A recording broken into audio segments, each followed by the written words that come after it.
네, 진보당 부대변인 김도연입니다. 오전 브리핑 시작하겠습니다. 총 2건입니다. 이틀막 경호차장이 병무청장으로 승진이라고요? 윤석열식 보훈 인사는 용납할 수 없습니다.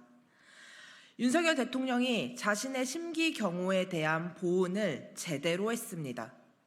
어제 김종철 대통령 경호처 차장을 병무청장으로 임명했기 때문입니다. 김종철 차장은 지난 3번의 입틀막이 있는 동안 경호처장과 함께 책임자로서 윤석열 대통령의 심기 경호를 담당했습니다. 제왕적 대통령의 모습을 제대로 보여주는 인사입니다.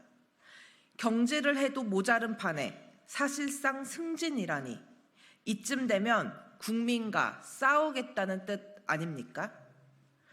헌법기관인 국회의원의 입을 막고 청년이 미래라면서도 R&D 예산 복원을 요구한 청년의 입도 막아 국민의 지탄을 받았지만 단 한마디의 사과도 없었고 잘못을 뉘우치는 모습도 없었습니다. 역대 대통령 취임 2년 지지율 중 최저인 24%는 괜히 나온 것이 아닙니다. 자신은 모든 것을 잘했는데 국민이 문제라고 표현하는 대통령. 자신의 심기에 거슬리면 입부터 막고 보는 대통령을 어느 누가 용납하고 지지할 수 있겠습니까? 이젠 정말 더 이상 기대할 것이 없습니다. 국민은 꾸준히 입틀막에 대해 비판하고 민심을 제대로 들어야 한다고 이야기했습니다. 하지만 들을 생각이 없으니 이젠 국민과 헤어져 각자의 길을 가야 할 차례입니다.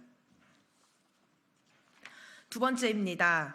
송지은 씨 결혼이 장애 극복입니까? 장애는 극복하는 것이 아닙니다. 송지은 씨가 결혼을 합니다. 상대는 유튜버 크리에이터 박유 씨입니다. 두 사람의 결혼 소식에 축하만 하기도 부족한데 마음 한편에 불편한 문장이 보입니다. 전신마비 극복, 바로 장애 극복이라는 표현입니다.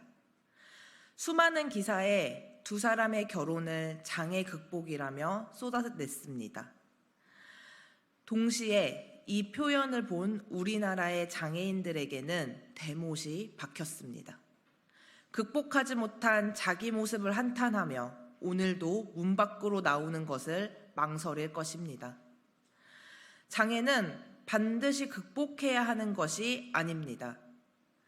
사람은 누구나 언젠가는 장애를 갖고 살아갑니다.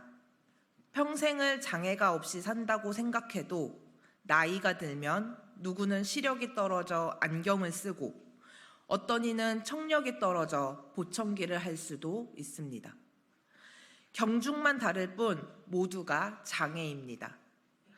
물론 노화가 아니더라도 예기치 못한 상황에 따라 장애를 가질 수 있습니다.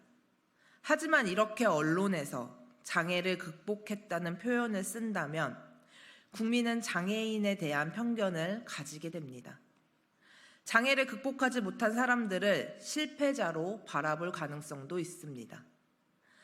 작년 기준 우리나라의 공식 등록 장애인 비율은 5.2%입니다. 물론 등록 기준이기 때문에 보이지 않는 장애인은 훨씬 많을 수 있습니다. 이전보다 장애인을 바라보는 시선이 긍정적으로 변했다고 하지만 여전히 부족합니다.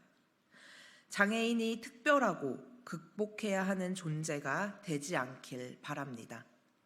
그러기 위해선 우리가 장애인을 존재 자체로 인정하고 있는 그대로 바라보는 것부터 시작해야 할 것입니다. 이상입니다.